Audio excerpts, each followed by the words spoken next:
Good afternoon, everyone. Today, it's my pleasure to introduce Graham MacDonald. A bit of background about Graham. He did his undergraduate and master's degree at Memorial University of Newfoundland, where in his undergrad, he studied the effects of plantar flexor fatigue on balance. And in his master's, he studied using foam rolling as a recovery tool following a bout of eccentric muscle damage. After working for a bit after his master's, he started his PhD in 2014 with Dr. Walter Herzog, studying the effects of a high-fat and high-sucrose diet on muscle mechanics and metabolic pathways. When asked about his graduation year, Graham responded, "Great question. Hopefully soon, because my 4-month-old son makes more money than I do from government checks." Some accomplishments of Graham since he's entered academia. 2 of his papers from his master's have a combined citation count of just under 400, 396 to be exact as of 11:44 this morning. He received the President's Award at CSB in 2016 and also received academic all-Canadian honors during his master's, I believe for cross-country. Yeah, cross-country. After the PhD, Graham hopes to get into physio school and wants to open up a clinic that focuses on the 4 pillars of health, namely nutrition, fitness, sleep, and stress. So enough of his accomplishments. Here are some fun facts about Graham. He almost failed 2 grades while growing up. He failed grade 1 because he couldn't sit down, and he almost failed grade 12 because he also couldn't sit down for too long. No, but in all seriousness, Graham almost failed grade 12 because he missed so many days of school due to concussions from hockey. But he leaned on his dad both times to help him get through these 2 grades. In grade 1, his dad used to run him before he went to school to make sure that he was able to sit down. And in grade 12, his dad taught him calculus because his dad was a math teacher by profession. Graham also grew up playing hockey with or against a number of NHLers, including Sidney Crosby, Brad Marchand, and Jamie Shepard. But he won't be able to show off his past talents as he feels like he's washed up now because he hasn't been able to play for 15 years because he had 5 grade 3 concussions about this time 15 years ago. So instead of playing hockey, Graham now spends his time doing many outdoor adventures with his wife and his new son. So today, Graham will be speaking about his research named Childhood Obesity, What's the Issue with Adipose Tissue?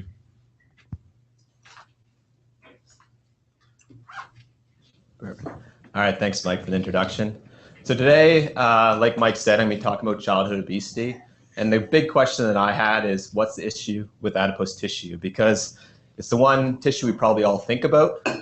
And it's the one tissue most people have a negative connotation with or think of it in a negative light. But when you understand the function of adipose tissue, it's an organ that is very important for overall health. So when you define obesity, obesity is characterized by an excess or abnormal body fat that can impair your health. And we know that we currently have an obesity epidemic. In Canada, 1 in 4 adults are clinically diagnosed as being obese, and 1 in 10 children are clinically diagnosed as being obese as well. But when you look at states where this obesity epidemic is really progressing and is very prominent, is that you see that more people live with extreme obesity in the United States than with breast cancer, Parkinson's, Alzheimer's, and HIV put together. And not one nation in the past 40 years has actually reduced obesity rates, with most countries actually doubling. When you look at the public's response to this, is that it's led to, in the United States, a weight loss industry making $66 billion a year. And this is driven by the fear of becoming fat or being fat. So what the government's response to this is that they put $60 billion into drug research, but really it's really important, which is drug research for treatment, but 1.5 billion has only been put into nutrition research, which I think is actually going to help with the preventative aspect of it. And the real big problem as well is that 4% of agricultural subsidies go towards fruit and vegetables, while in the general public or the American in the States is that 6% of these calories consumed come from ultra-processed foods. So the purpose of my research is really to develop a link between the consumption of a poor diet or a high-fat, high-sucrose diet and its effects on muscle structure and function. And the model that I'm using is a childhood obesity model. So to go over the model that I'm using, the model that I use is the animals were set into two groups. They either consumed a standard chow diet, or they consumed a high-fat, high-sucrose diet for 14 weeks. This diet consisted of a significantly greater amount of fat in the obese relative to the control animals. And this fat, the difference in these fat contents was that primarily in the control group was that it was mono and polyunsaturated fats, where in the obese group it was mainly highly processed fats. On top of this, that there was similar amounts of carbs, but the actual quality of the carbs was completely different. With the high-fat, high-sucrose group, with the primary, all their carbs were made from actual sucrose. So it was very, very poor, refined, highly processed carbohydrates. And the other thing that was changed was that there was a difference between protein content, with the control group consuming about double the protein of the obese group. And one other thing that's important to note with these differences in the obesity models was that the food was consumed ad libitum, so they were able to consume as much of this food at their own pleasure. What this resulted in from the consumption of these two different diets was that in the control group relative to the obese group was that there's a significant increase in body mass, which is what we would expect. Furthermore, when you look at body fat through DEXA analysis to assess body composition, what we also found was that there was a significant increase in percent body fat, with body fat doubling in the obese group relative to the controls. So with this model in mind, progressing forward with this presentation is that this is the model that I'm using when I'm discussing or talking about results from in relation to childhood obesity. So the part one of my presentation, I'll be talking about obesity in relation to skeletal muscle function. What are the effects of childhood obesity on muscle function? Looking at differences between mechanical stress and metabolic stress in the muscle. And then also understanding stress, and also understanding the actual stress, or looking to quantify some of the stress placed on muscle tissue itself. For the second part of the talk, I'll talk about differences between childhood and adulthood obesity. So I'll talk about differences in relation to metabolic stress, fat cells and physical activity, and then different ways that fat cells adapt to try and answer these questions, this question of what is the difference between childhood and adulthood obesity. So in relation to part one, so previous research on obesity commonly states that obesity can cause a decline in contractile function in skeletal muscle, and this thereby results in a reduction in mobility, promoting obesity-associated health risks. And when you look at my data, looking at skeletal muscle function, what we did is we isolated, or we were looking at the medial gastrocnemius muscle in the rat, which is on the hind limb. And what we did is we used an in situ preparation where we isolated the medial gastroc muscle, we attached the calcaneus to a force transducer, and then we stimulated the medial gastroc muscle via a nerve cuff. What we found was that when looking at maximal force, that there was no actual difference in absolute force between the control and the obese group, with the control being shown in yellow and the obese being shown in red. And when you normalize these force values relative to muscle mass, we saw that we also didn't see any significant difference between the control and the obese group. So we looked further into this, explaining why this may happen, and we looked at the muscle tissue quality defined as the force relative to the cross-sectional area. And what we found was that still, there was no real difference in force per cross-sectional area, or there's no difference in muscle quality between the control and the obese groups. But what we did see, and what's commonly reported in the literature, is that when you put this relative to body mass, is that there actually is a significant decrease in muscle force relative to body mass. And when you look at this figure here, looking at lean mass on the y-axis and body mass on the x-axis, is that that the rate or the slope of increase in lean mass relative to body mass is significantly less than the rate in the obese group relative to the control groups. And the question I had was, why do these obese animals show impaired muscle adaptation to an increase in body mass or an increase in mechanical loading that you don't really see in the control group. So we found this result, and what we were wondering, we started looking through the literature again, and what we saw, there was a lot of discrepancies in the obesity literature. So when you look at the contradictory findings, even when you control for muscle or muscle group being used, the muscle fiber type that you're looking at, you still see contradictory findings. And then also the type of contraction, whether it's isometric, isotonic, isokinetic, you still see discrepancies within the literature of whether obesity is beneficial or detrimental. When you look at positive adaptations in relation to obesity, you see that skeletal muscle has to work harder, or they conclude that skeletal muscle has to work harder to move a greater body mass, resulting in a positive training effect that increases absolute muscle force. But then you also see negative adaptations from obesity as well. So obesity leads to a decrease in muscle mass and lower muscle quality in other studies. And the question is, why are we seeing these different contradictory findings? What a lot of previous research has said, or has alluded to, was that it's rooted in discrepancies between the models, or the obesity models that we're looking at.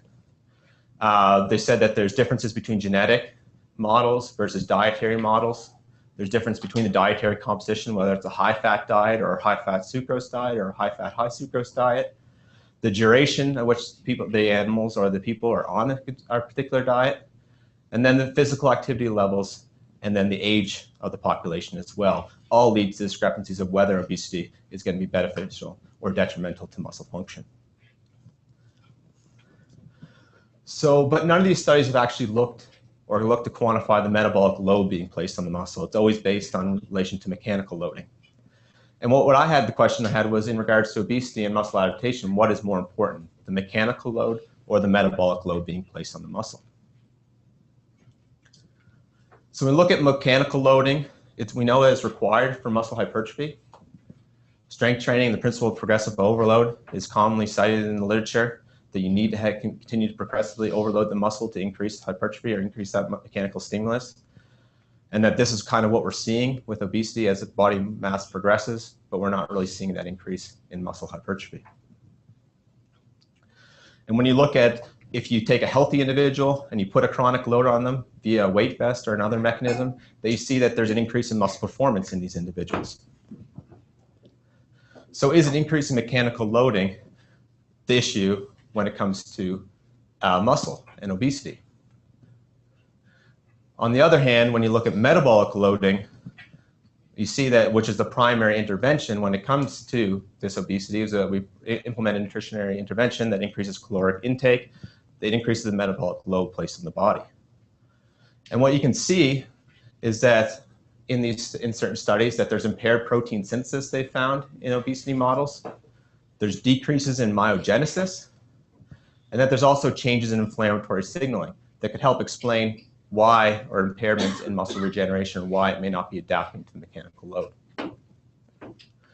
Furthermore, when you look at fiber type changes, it's commonly reported that there's a shift from type 1 to type 2 fibers, and they say that this is associated with suppression in the AMPK pathways or AMPK activity. And this would make sense because when you think of a mechanical perspective, is that the movements from obese individuals are generally slower, so I don't know what the benefits would be of having type 2 fibers. So could understanding the metabolic load being placed on muscle of obese help explain discrepancies in the literature? And that's what we look to do. So when we look at metabolic load, it's generally classified as caloric intake relative to caloric expenditure. But what we are interested in is more what's going on systemically, what's the metabolic stress systemically. So what we were looking at is looking to classify metabolic syndrome and to quantify the systemic progress of metabolic stress being placed, because we wanted to see what was going on at the muscle level. To quantify metabolic syndrome, or looking at metabolic syndrome, it's classification of 3 of the 5 conditions that I'll present here above. So there's visceral obesity, there's hypertension, insulin sensitivity, hyperglycemia, and dyslipidemia. The 3 factors that we were interested in was looking at hyperglycemia, insulin sensitivity, and dyslipidemia. Hyperglycemia is characterized by a chronic increase in blood glucose levels. Insulin sensitivity is characterized by an inability or reduction in uptake of glucose due to downregulation of insulin receptors on cells. And dyslipidemia is looking at cholesterol levels and looking at increases in cholesterol levels, but also then imbalances between different cholesterol levels. So when looking at hyperglycemia, or an increase in blood glucose levels, what we saw that there was a significant increase in blood glucose in these young animals, obese animals, relative to the controls. We also saw that there's a significant decrease in insulin sensitivity, so there's also a reduction in nutrient uptake by cells as well. But one thing we didn't see was that there was an increase in cholesterol levels, but there was no real imbalance in cholesterol levels in the young obese animals relative to the controls. And we looked at dyslipidemia, we quantified it by the triglyceride levels relative to the HDL levels, or high density lipoproteins. So what we concluded is that yes, these obese animals are under metabolic stress, but do not appear to display metabolic syndrome based on the criteria that we use to quantify using these three markers. The next thing we looked to do was looked at the metabolic stress placed on the muscle, or the cellular stress that it was under. And we looked at a few different markers, one being MCP1, which is a macrophage recruitment. And we saw that there was a slight increase when looking at fold change relative to the control group on the y-axis, but it wasn't significantly different. In looking at IL-6, which is macrophage recruitment, but also stimulates myogenesis, what we saw was that there was a slight, or trended towards a significant increase. Looking at TGF-beta, which is also looking at collagen deposition, we saw that this was also a slight trending towards an increase, but wasn't significant. But when looking at interleukin-1 beta and caspase-3, which are markers of cellular apoptosis, what we saw was that there was a significant increase in both these markers. And this was done through qPCR analysis. So what we concluded was that the medial gastric meninges appears to be under significant cellular stress in this childhood obesity model. Furthermore, when looking at the morphology of this tissue, with the yellow displaying muscle fibers and the red staining for collagen, we saw that there are significant changes in the morphology of this tissue as well. And when we quantified these images, what we saw was that, yes, there was a significant increase in collagen content, which was indicative that there was an increase in muscle tissue fibrosis. And we know that muscle tissue fibrosis is indicative of impairments in muscle regeneration, which can lead to a reduction in muscle functional capacity. And further thing that we saw that when we were looking at these histological slides is that you look in the middle here that we saw some really swollen or hypertrophied cells, which may be indicative that there was cellular apoptosis going on, shown by the increase in interleukin-1 beta and caspase-3 that we saw in the previous slide. So in conclusion to these findings, what we saw was that there's a change in metabolic stress in these muscles, or in this model, and that it may be placing metabolic stress on the actual muscle tissue itself that could cause changes in muscle morphology. And this could cause an inability of the muscle to actually appropriately adapt to the increase in mechanical stimulus. And then also that understanding metabolic stress placed on tissue might actually help look and understand the discrepancies that we find in the literature. Because when you look at the spectrum from healthy to unhealthy and the progression of obesity, you see that there's definitely going to be an increase in mechanical loading, but it's likely not till later on in the progression of obesity that you see an increase in metabolic loading from metabolic stress placed on the body. And this could show that maybe initially you have an actual positive adaptation in regards to muscle, and you might have an increase in absolute force. But then once it starts the increase in metabolic loading, metabolic stress being placed in muscle could actually lead to negative impairments in the muscle adaptation process. So it appears that skeletal muscle impairments do not become present until significant progression in obesity. The other thing that we found when quantifying the metabolic syndrome in these animals is that it may have provided an answer or helped us understand the differences that we're seeing between childhood and adulthood obesity models. So I'm working with a childhood obesity model, and Jacqueline and Kelsey have previously been working and still are working with the adulthood obesity model. So when we were defining metabolic syndrome, what we realized was there's some pretty interesting findings that could help explain the discrepancies that we're seeing in our current results. And what I'm going to talk about now is the differences in metabolic stress, fat cells and physical activity, and then different ways fat cells adapt. So when looking at the difference between these two models, my animals were on the diet starting at 3 weeks of age. Jacqueline's animals were started, I think, 12 weeks of age. My animals went to 17 weeks of age, and Jacqueline's animals went to 24 weeks of age. And what we saw was that both groups had identical percent body fat. But what was really interesting is that there's definitely different methods of weight gain occurring in these animals. So if you see that the body mass for my animals started to increase around 7 weeks on the diet approximately. But when you look at Jacqueline's animals, or the adults' animals, was that body mass started to increase almost instantly. The other thing that we found that was interesting was that there was more severe form of metabolic syndrome in these adult animals relative to the children, even though percent body fat was the exact same. When we look at hyperglycemia, there was no difference in blood glucose levels, but what we did see was that there's significant reduction in insulin sensitivity in the obese childhood model versus to the obese adulthood model, and that in regards to dyslipidemia, although not significant, it did approach a significant difference in the ratio of triglycerides to HDL ratio between the childhood and adulthood model. So we were wondering, how do we explain these findings? And when looking back at the literature, we saw that our model was able to control for a lot of discrepancies previously stated in the literature, such as the obesity model. We were both using Sprague-Dawley rats. They were both consuming the same high-fat, high-sucrose diet. And that the duration diet was pretty similar.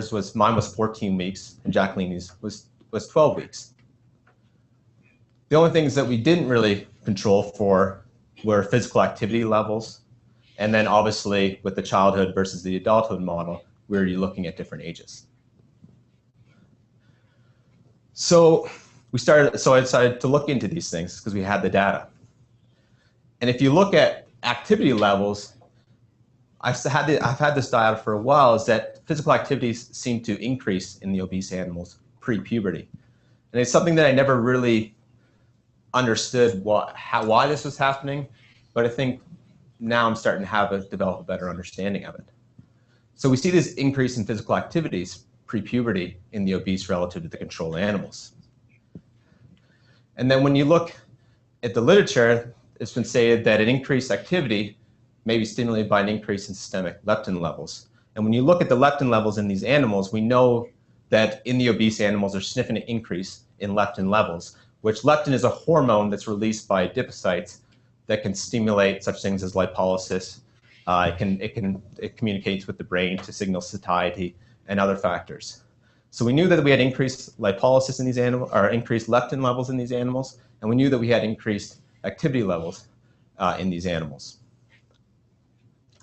And recently, a paper just came out that showed that leptin increases skeletal muscle energy expenditure via T3 and T4, or thyroid hormones, and then the pathway here that I've depicted in the image.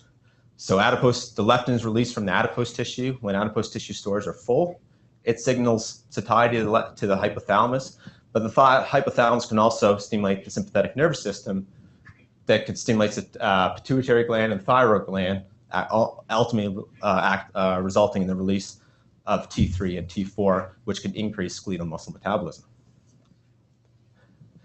The other thing is that to show kind of the strength of leptin has on energy expenditure is that in leptin deficient mice, or OB mice, through genetic defects, is that what you can see is that despite paired feeding, so despite the exact same caloric intake, these leptin deficient mice actually become obese. The other thing is that when you have low leptin levels, it actually promotes a state of torpor or lethargy as a means to conserve energy, because it knows that your energy storage is low as well, because a decrease in energy storage results in a decrease in leptin levels.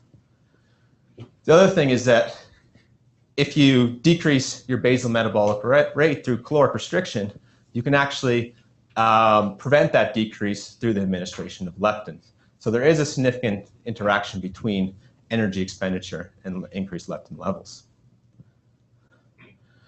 And then when you look at the body mass, that physical activity was increased pre-puberty, and we saw that there was no change in body mass between the two groups.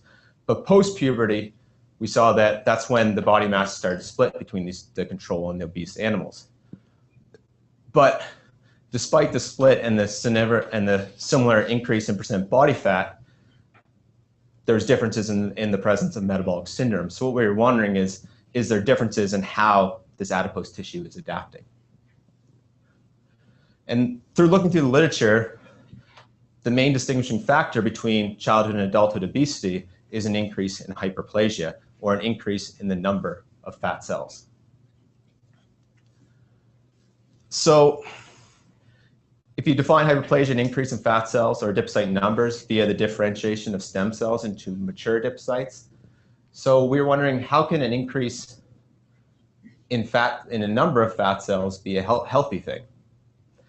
But it's been reported in the literature is considered to have protective rather than deleterious effects on metabolic syndrome. And when we looked further into it, we found that there's two ways fat cells can adapt to increase energy consumption. There's hyperplasia, which is an increase in fat cell number, and then there's hypertrophy, which is an increase in fat cell size. So maybe there's differences in way you store tissue that could help, or store nutrients that could help explain the differences in the presence of metabolic syndrome. With hyperplasia, it maintains a healthy surface area to volume ratio, which allows for proper diffusion of nutrients in and out of the cell, whereas hypertrophy actually leads to unhealthy surface area to volume ratio. And the other thing that's important between these two is that hyperplasia is a slow process, where hypertrophy is generally an acute process. So when we go back to define the metabolic load being placed on the body, yes, caloric intake versus caloric expenditure is very important and plays a significant role in the balance, but also when it comes to metabolic syndrome, caloric storage likely plays a significant role as well. And this may determine the actual magnitude of metabolic syndrome on the body, or being placed in the body. So what we wanted to do is look at the different organs that aid in nutrient storage. So the first one being the subcutaneous adipose tissue, which is located between the skin and the muscle, and is considered your healthy site of storage. The visceral adipose tissue, which is located beneath the abdominal cavity and is generally considered to be have negative health risks. And then we wanted to look at the liver, which is primary site of glycogen storage, and then also short-term lipid storage and cholesterol synthesis. So in looking at histological slides of the subcutaneous adipose tissue, with the white being the adipocytes and the dark purple being the cell membrane surrounding the adipocytes, you could see that there are significant differences in the actual tissue morphology. And that when you quantify the cells, the size of these cells, we saw that there was an increase in cellular hypertrophy. And you see here in the red that there's a shift to bigger diameter cells in the obese group relative to the control group. We also looked at the visceral adipose tissue, and you could see in the visceral adipose tissue that there was also cellular hypertrophy occurring. And when you quantified these images, is that you saw also that with the red, there's a shift to greater adipocyte cell diameters, indicating that there's hypertrophy occurring in both these adipose tissue depots. But when you look at the averages of these, is that in the subcutaneous, it's generally around 110 micrometers of diameter. And then in the visceral, it's around 140 micrometers in diameter, where it's been reported in the literature that fat cells can get up to 300 micrometers in diameter. So there is definitely hypertrophy occurring, but to what extent that causes health is still needs to be further elucidated. So what we wanted to do is see what the actual cellular stress was being placed on these adipocytes. We used a few different markers, the first one being leptin, to show that nutrient storage was full and that satiety signal was occurring at the brain or going to the brain. We looked at IL-6, which is a marker that looked at that's known to stimulate adipogenesis and promote insulin resistance. MCP1, which is a macrophage recruitment for remodeling of the extracellular matrix that surrounds adipose tissue. TNF-alpha, which promotes insulin resistance and increases lipolysis in adipocytes. And then also interleukin-1 beta, which promotes proteolysis and is known as a marker of cell death. And what we found here in the subcutaneous adipose tissue was that there was an increase in leptin levels. So there was in the obese relative to the controls. There was a significant increase. IL-6 also had a significant increase in the obese relative to controls, and likely showing that the subcutaneous adipose tissue is under stress in these obese animals, but it is signaling for adaptation through adipogenesis or an increase in fat cell numbers. There's a decrease in MCP1 levels, so there was no real macrophage recruitment. There's no difference in TNF-alpha levels, and there was no difference in interleukin-1 beta levels as well in the subcutaneous adipose tissue. When looking at the visceral adipose tissue, what we saw was that there was a significant increase in leptin levels relative to the control group. There was also a huge rise in IL-6 levels in the obese group relative to controls, signaling that there is significant stress and that it's signaling for adaptation. MCP levels were also increased, showing that macrophages were helping with this adaptation process as well. There's a significant increase in TNF-alpha levels, showing that insulin resistance and there's an increase in lipolysis in this tissue. But there was no increase in interleukin-1 beta. So what this signals is that there definitely is huge stress being placed on the adipose tissue in this model, but it doesn't seem that it's enough that's causing cellular apoptosis, and it seems like the tissue is able to, or the adipose tissue seems to be able to deal with this stress, but is trying to signal to adapt. The last tissue that I'm talking about in relation to nutrient storage is the liver. And just when we took the liver out of these animals, what we saw was that just looking at them, there were significant differences just in the tissue morphology. If you look at just the coloring of it, that the liver of the obese animals was significantly lighter. Through histological analysis, we also saw that looking at these white dots is that there's likely adipocyte infiltration into the liver as well. And then when we quantify this, is that we did see that the liver showed significant increases in liver triglyceride levels, meaning that there was increased metabolic stress being placed on it that resulted in significant fatty infiltration. But despite the increase in fatty infiltration, when looking at C-reactive proteins, which is an acute phase reactant produced by hepatocytes in relation to stress and is commonly associated with fatty liver disease, was that there was actually no significant decrease or significant increase in C-reactive protein levels. So although the liver is storing, it has increased nutrient storage, it seems to be able to cope with this increased metabolic stress. And this may help explain why that there's no increase in the blood lipid levels in the young animals, because the liver is able to actually cope with the stress and isn't under significant stress that would prevent or lead to significant changes in blood cholesterol levels. So in conclusion to this, we said that maybe it's the fact that our children better able to cope with the metabolic load they're placed under, and therefore reducing the effects of metabolic syndrome. And when you look at this figure, when it comes to nutrient overload, the main tissues involved in it are the subcutaneous, the visceral, and the liver, which are under metabolic stress but seem to be able to cope with the stress. The pancreas, which secretes insulin, and then these are the factors, once they start to fail, that you start to see increases in such things as blood glucose levels, you see decreases in insulin sensitivity, and you see increases in blood cholesterol level to help to try and regulate the stress. And then these are the factors that actually are what cause what we commonly refer to as metabolic syndrome, which could place loads or metabolic loads on ectopic tissues. So To improve this research, some of the limitations that would need to be addressed is that we need to compare what we're seeing in the childhood model relative to the adulthood model, and look at the importance and look to assess adipocyte morphology to see that are the obese animals and the adults having increased hypertrophy of adipocytes. And then we also might be important to look at the physical activity levels in these animals as well. With our current setup, though, we're unable to look at physical activity levels. We tried to, but because of the size of the chambers and then also the rate of oxygen flow into the chambers, it's not possible. The other thing to look at in relation to childhood model is that it would be important to assess whether there is impairments in muscle regeneration, and this is what we're currently doing now. To make the link between the increased leptin levels and physical activity levels, it would be important to maybe look at T3 and T4 to see if that completes that axis. And then also in relation to hyperplasia, if that is the key distinguishing factor between adulthood and childhood obesity, is that we have to look at determining or looking at different markers of adipogenesis, which is something that we are currently looking at. So in conclusion, what we conclude from this is that understanding the metabolic stress placed on muscle may help us better understand the effects of obesity on skeletal muscle.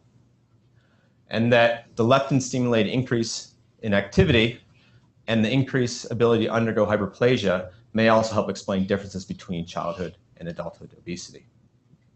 So in conclusion, what is the issue with adipose tissue? It seems that it's likely the inability of adipose tissue to appropriately adapt to the metabolic load it is placed under rather than the actual amount of adipose tissue within the body based on the results between the childhood and adulthood models. So with that, I'd like to thank you guys and thank all the people that have helped me out with this research. Thank you.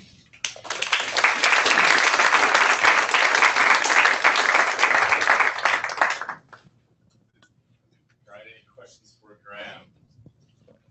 Yeah, Ian. I was wondering if you might be able to clarify the link between T3, T4, and exercise as a way of... Can you speak up a bit? I was wondering if you could maybe clarify the link between the T3 and T4 and exercise and energy expenditure versus T3 and T4 and futile ATP cycling as ways of increasing metabolic rate in the muscle. Futile ATP cycling, so you mean that like uncontrolled ATP cycling? Futile cycling of ions where they're not actually transported and that ATP is burned with those ion transports. So like uncoupling Yes. of that process? That definitely could play a role for sure, because you see uncoupling with like say brown fat, stuff like that. So there's a thermogenic response to increase energy expenditure. So yeah, that definitely could be part of it as well. I don't know. It's just kind of the link that I found that would link the increase in physical activity or help explain the increase in physical activities in these obese animals. But I don't know how it would differ from like the uncoupling and the dissipation as heat relative to energy expenditure. So there's no definite link between T3, T4, and drive to perform physical activity. Direct link to perform that physical activity. There is an increase in metabolism, but that it hasn't been shown that there's an increase in necessarily physical activity per se. So whether that metabolism is because of uncoupling and heat production or whether it is because of stimulating activity, I don't know.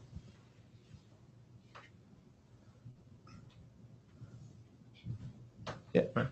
What happened to the muscle fibers? The muscle fibers, we haven't assessed the muscle fibers yet. Ian, do you want to? There's an increase in the calcium sensitivity force production, but force production isn't affected. Are you talking about different fiber typing or? And the size as well, their hypertrophy or not, and how does that relate in the child and in the adult? We didn't assess differences in fiber size. We just saw that there was in the tissue, we did see that there was cells that had significant hypertrophy. Just visually, you could see it. But we didn't go in and quantify individual fibers and see if there was hypertrophy or not in the single fibers.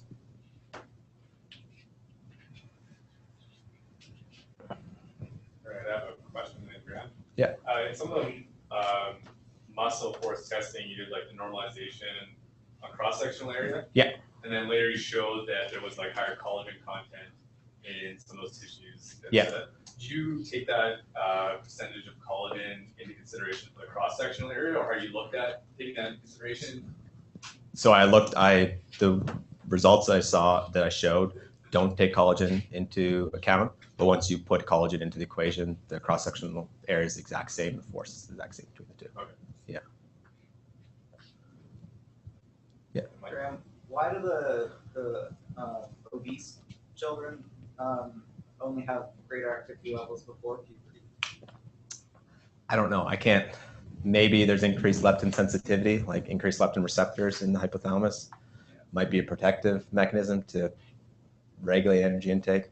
And then, like, it seems if you just keep the model going, you're just going to end up in an adult animal, like, because they just then meet afterwards. And is it just a time factor that, like, you don't see this metabolic syndrome that you do in the adult rat simply because you just stopped the protocol at 17 weeks or 20 weeks? Yeah, I think so. Yeah, I think that if you continue to progress them, because they're only going to be able to adapt to this, like, to the stress of the stimulus for so long. I think they develop, like in the childhood model, there's adaptive techniques that were developed, but they're gonna, as the model progresses, it's definitely going to result in significant increase in metabolic syndrome that would represent that of adults, I would assume. But in relation to the activity, like pre-puberty, I don't know. I wonder, like, in relation, like, say ADHD with kids, is that if you give kids sugar, they kind of bounce off the walls, and maybe that is a physiological response to expend energy or excess energy that they're consuming. I don't know.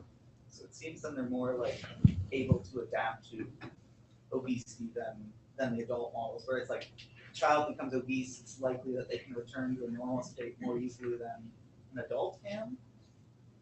Like That if they they're having can- hyperplasia rather than hypertrophy of the fat cells. If they're better able to do that, is that then they're able to kind of reduce the obesity that's It's, I wouldn't say necessarily they're better able to deal with the metabolic stimulus, nutrient load, they're able to store it. But in relation to, like, reducing, like, to reduce obesity, I don't think, because, like, fat cells, they don't turn over that often. It's like every 10 years that it's like, and it's 10% annually. So you're generally, when you're losing fat, it's generally reducing the cell size. So, and then when you reduce the cell size, you have decreased leptin and decreased activity to try and increase that. Once the cells are there, it's hard to lose them. It takes a while. So I don't know if just because they're better able at storing the nutrients that they're going to be better able to reduce their obesity. Pardon me? Can they utilize the fat storage better than an adult? I'd say yeah, because there's better surface area to volume ratio, so they're better able to. Just like if you look at brown adipocytes, which are primarily used for energy expenditure, they have a bunch of small lipid droplets. They don't have one uniocular or one single lipid droplet within the cell, because I assume that just there's increased surface area to be able to access the nutrients in the cell. So I'd say smaller is better, yeah. Picking off of that question, do you think that physical activity levels translate to human children? Do you think that obese human kids actually do more physical activity than? See, the thing is, they're not obese when they're doing the physical activity. Their body mass stays the exact same. So if, like, the physical activity increased and the body mass stayed the same, and once physical activity dropped, that's when it split. So I think that kids that are on a poor diet are better able to, they'll increase activity to compensate for that poor diet to an extent, and then it seems like, I don't know if it's the same in humans or not, that post-puberty, it seems like they start to see changes. So. Yeah. Did you notice any change in puberty onset with the diet? So I've been asked that a lot. I think that's more in relation to females that you probably, I don't know if the females are or not, but it doesn't seem like it's be males. If it was, it'd be kind of, it wouldn't be earlier onset, it'd probably be later onset, I think. So, but no, we didn't look at markers of puberty in the animals. We just went off previous research that's shown that it's around that 50, 60 day mark.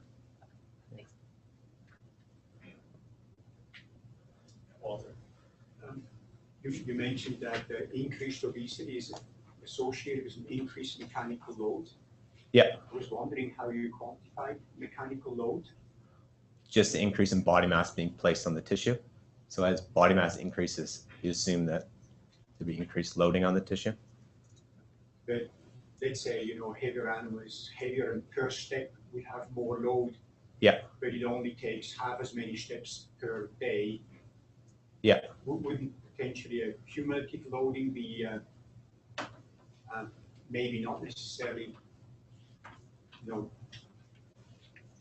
the same then, or could be very similar, even though I guess, yeah, potentially, yeah. The physical activity levels showed similar levels between the two animals.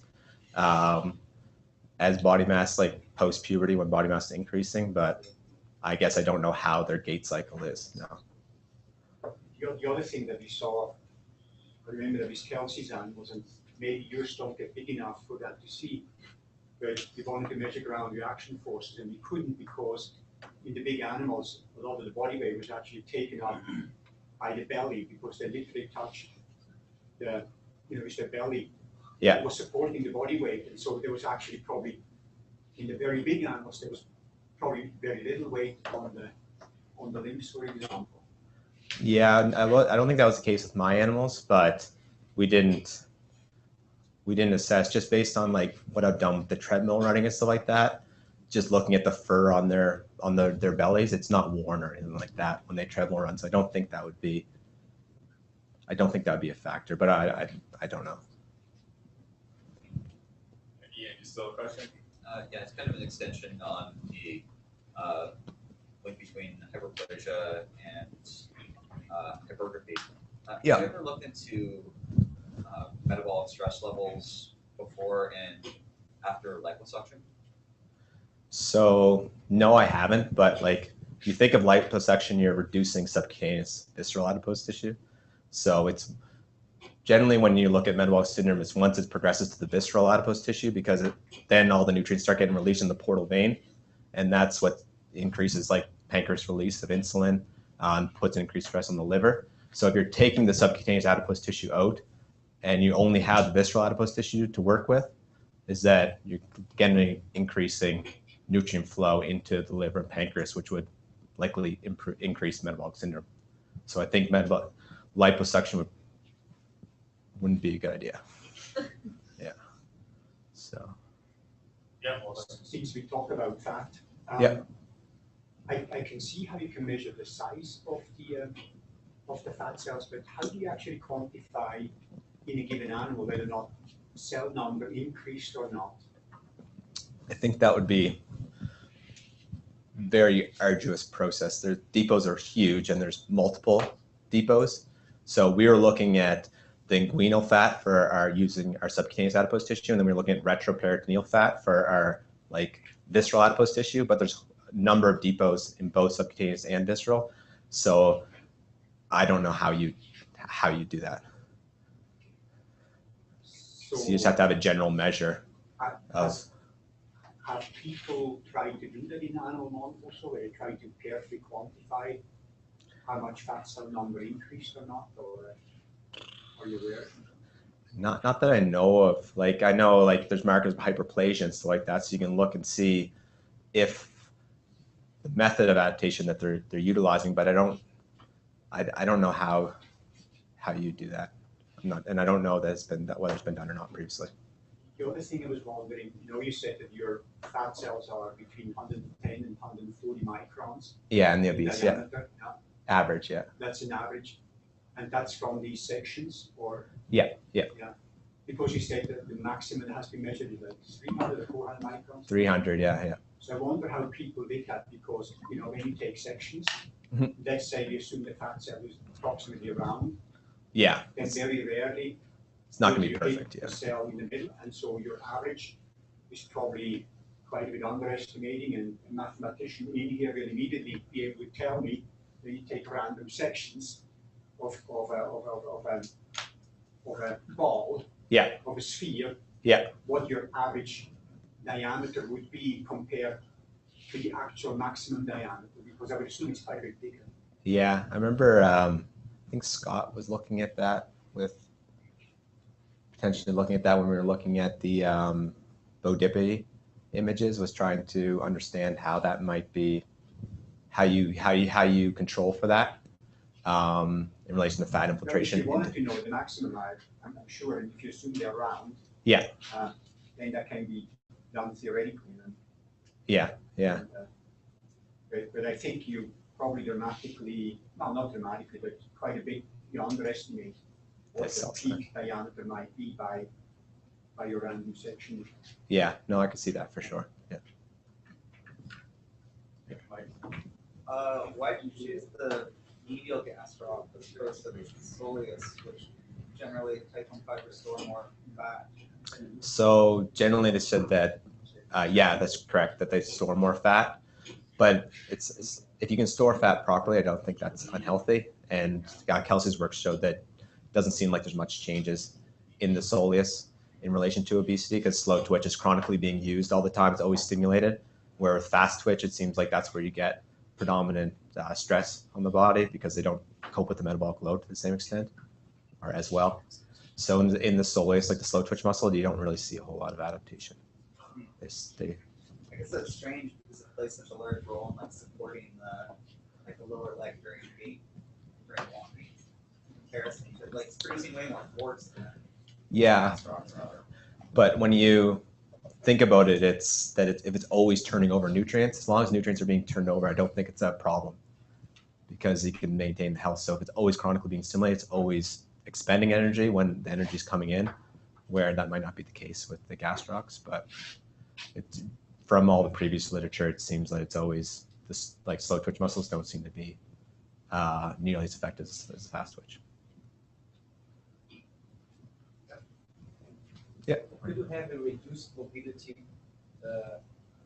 system there that your animals are moving less, and because of that, they are getting the switch, perhaps that you mentioned in other studies, from slow twitch to fast twitch fibers? That would be the first question. So based on activity levels, based on what we measured, it was either measure, right? But, yeah. Could we assume that, for example, you would have a change in fiber type because these animals are getting fatter and they're moving less, and because they're moving less, they're not using their slow twitch fibers. Yeah. And basically, you probably have a change in fiber composition because of a reduced use model. Yeah. Which has been shown to occur in mobilization or other. Yeah. No, I can see that. Yeah. And then the second thing would be how the inflammatory process that you have systemically would affect your muscle and therefore have an impact on your fat tissue. Yeah. So the inflammatory, like what I'm showing is like cytokines being released, whether they're from the muscle or from the adipocytes. We didn't look at actual how those cytokines are interacting with the immune cells themselves. So all we're saying is that the cells are signaling that they're under stress. We don't know what the immune response is following the cell signaling. So one thing that we want to look at is that it's signaling, but we want to see that, okay, it's signaling that the say adipose tissue is under stress and it wants to adapt. Is it adapting or not? So we want to look at adipogenic markers, and then also with the muscle and look at myogenic markers as well. But in relation to the immune cells, we know that the cytokines are being released, but we don't know whether immune cells are being stimulated or what the immune cells are doing either. So I don't have an answer for that. Yeah, over. You kind of concluded that the young animals are better at adapting and handling the metabolic stress Yeah. than the adults. And Or could be a potential answer. Yeah. I assume that's probably correct, but I wonder, you define the metabolic stress as the calories that you take in versus the ones that you use, and then you get fatter because you take in more than you use. Yeah. And I wonder if you have any idea if that might have been actually very different in the adults and the young. Let's say that the adults always ate 100 calories too much per day, but the kids only 50. And therefore, it's not that they can better adapt to metabolic load, but they somehow don't eat in the way as the adults, and therefore the metabolic load is actually not the same. Yeah, actually last night I messaged Jacqueline to ask her that question, because I've asked her like disease, and they both animals average around 150, 120 calories or kilocalories on in both groups, in the childhood and the obese. And yeah, but In the childhood and the adult, I mean. But that's one side of the equation. But yeah, the other question then is how much do they use? So that's what I said with the physical activity with the adult model, is that's something we need to quantify. Yeah. So we don't really know if the metabolic stress is similar in the kids and the adults.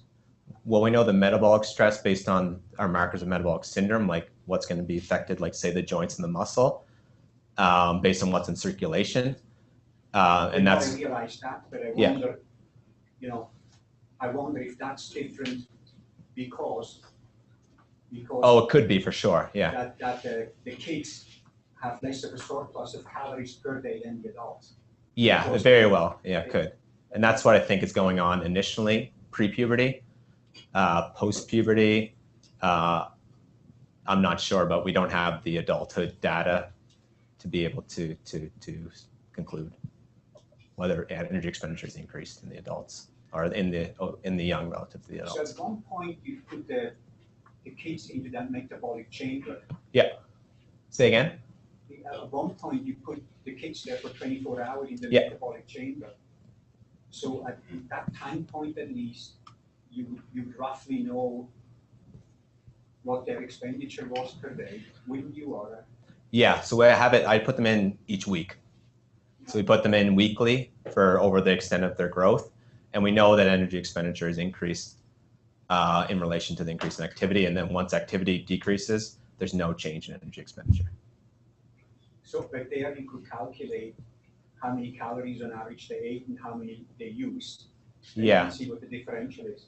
So I looked into that, and it seems like there's disparity between the findings. It always, based on the calculation, it seems like it's always that there's increased caloric expenditure relative to caloric intake, which obviously isn't the case if these animals are increasing their body mass.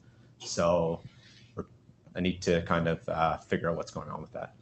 So if that's the case, do you think the metabolic measurement is not good, or our way of measuring food intake is not good? Or both? I think I think it's doing a good job of looking at, obviously the activity levels. It's looking at laser breaks, so it's hard to say. Like I think it is showing that there is an increase. I believe that, but how much an increase is hard to say. In relation to caloric intake versus caloric expenditure, it's just looking at, we're just weighing mass of food change. So from beginning to the end of 24 hours. So it's hard to say, but they can't really spill the container or anything like that. But they could pee in it, and it could increase the weight of it. You don't. I remember one of the things that Kelsey often mentioned is that they supposedly eat their own poo, therefore get more calories than just from the food, because I guess the poo also contains calories, and so you can't really quantify. I don't think that would be the case with the chamber, because there's holes in the floor that everything drops down into. So I don't think that would be in the cage for sure. Yeah. Yeah, you mentioned that they eat about 120, 150 calories. 120, yeah. Right. Yeah. And you said that was kind of an average. So does that mean that there's no increase in how much they eat over the 12, 14 weeks? Or there is a slight increase for sure, yeah. But once they kind of plateau kind of like 2 or 3 weeks into it, okay. And then it's kind of steady across that. I always thought there was some sort of addictive effect of eating this high glucose diet, but that doesn't seem to be the thing for that. Or I guess there is in a way, because they are consuming more. So you have 2 dishes or whatever that they can eat as much as they want. There's no restriction on how many calories they can eat, but the high fat or sucrose always eats more. Okay. And I rationally kind of think that it's the rate of nutrient absorption outpaces the hormone release of leptin to signal satiety to the brain. And when you have an imbalance between this, you always have kind of a caloric surplus. But I don't know that. Ian, do you still have a question? No, I had 2, but they were basically the same as the last question. So. Any more questions for Graham? All right, let's thank him again for his time.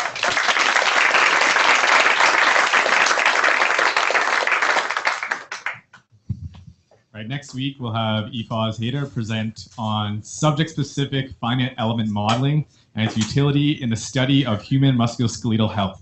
See you next week, and help yourself to coffee and cookies if there's any left.